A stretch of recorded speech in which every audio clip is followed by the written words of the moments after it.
यदि हम वेद आदि ग्रंथों को पढ़कर समझ पाने में सक्षम नहीं हैं या फिर समय नहीं है, तो हमें नवधा भक्ति की ओर गंभीरता से बढ़ना चाहिए।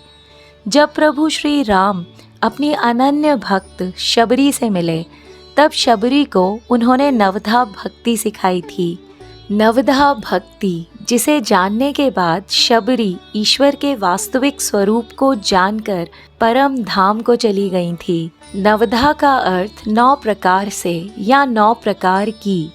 यद्यपि नवधा भक्ति में 9 प्रकार की भक्ति बताई गई है, किंतु यदि एक एक करके क्रमशः इन सभी प्रकार की भक्तियों को सक्रिय नहीं किया जाए तो भक्ति पूर्ण नहीं होती।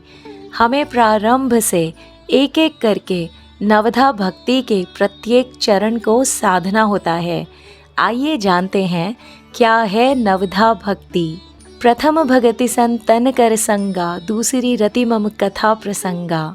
नवधा भक्ति के अंतर्गत प्रथम भक्ति है संत सत्संग, अर्थात ज्ञानियों, संतों, ऋषियों के पास जाना, उनसे भगवान की कथाएं सुनना, सत्संग करना, कथाओं को बार बार सुनना, तब तक सुनना जब तक ये कथाएं संशय न उत्पन्न करने लग जाएं कि ये जो इन कथाओं में वर्णन दिए गए हैं, प्रसंग दिए गए हैं, उनमें क्या दर्शन छिपा है, ऐसा क्या है, कौन से संकेत हैं जो इन कथाओं के लिखने वाले ऋषि इन कथाओं के माध्यम से हम तक पहुंचाना चाहते हैं, हमें समझाना चाहते हैं। जब तक ऐसे प्रश्न मन में न उठने लग जाएं, तब तक हमें बार बार इन कथाओं को सुनना या पढ़ना होता है।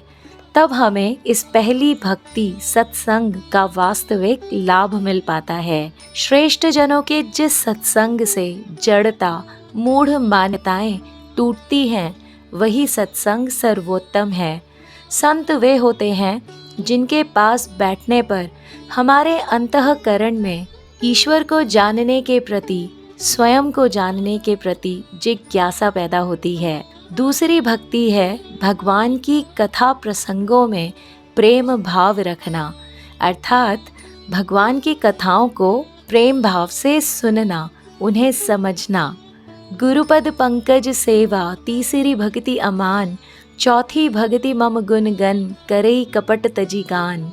तीसरी भक्ति है अभिमान को त्याग कर किसी गुरु के चरण पकड़ना, उनकी शरण में जाना और उनसे भगवान की कथाओं में निहित प्रसंगों के बारे में प्रश्न करना।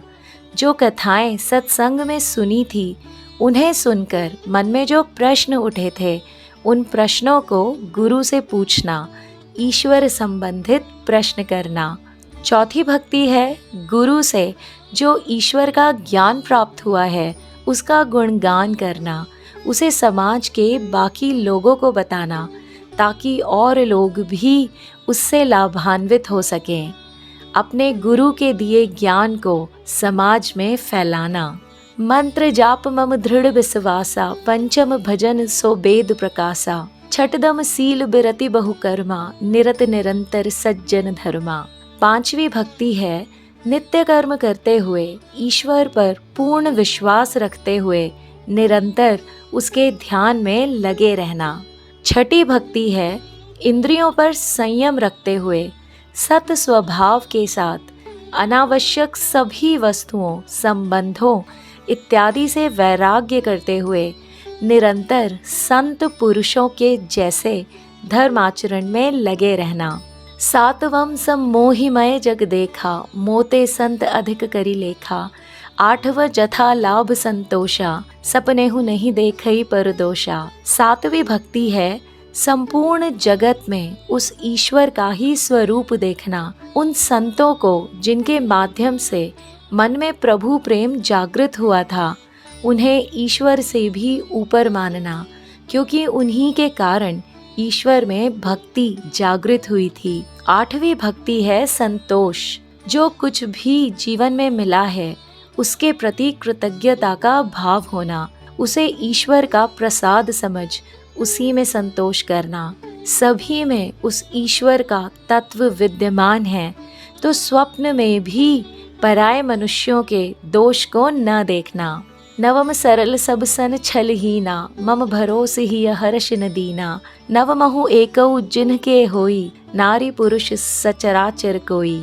जो मनुष्य अपना जीवन ईश्वर को अर्पित कर देते हैं, सभी में ईश्वर को देखते हैं, वो अत्यंत सरल हो जाते हैं, छल कपट से दूर हो जाते हैं। तो नौवीं भक्ति है सरलता और सबसे कपट रहित व्यवहार करना। हृदय में ईश्वर के प्रति असीम विश्वास रखना, सुख और दुख दोनों में सम रहना। राम जी कहते हैं कि इन 9 में से जिनमें एक भी होती है वह उन्हें अत्यंत प्रिय है। तो शबरी में तो ये 9 की 9 विद्यमान हैं, इसलिए उन्हें ईश्वर का परम धाम प्राप्त होता है।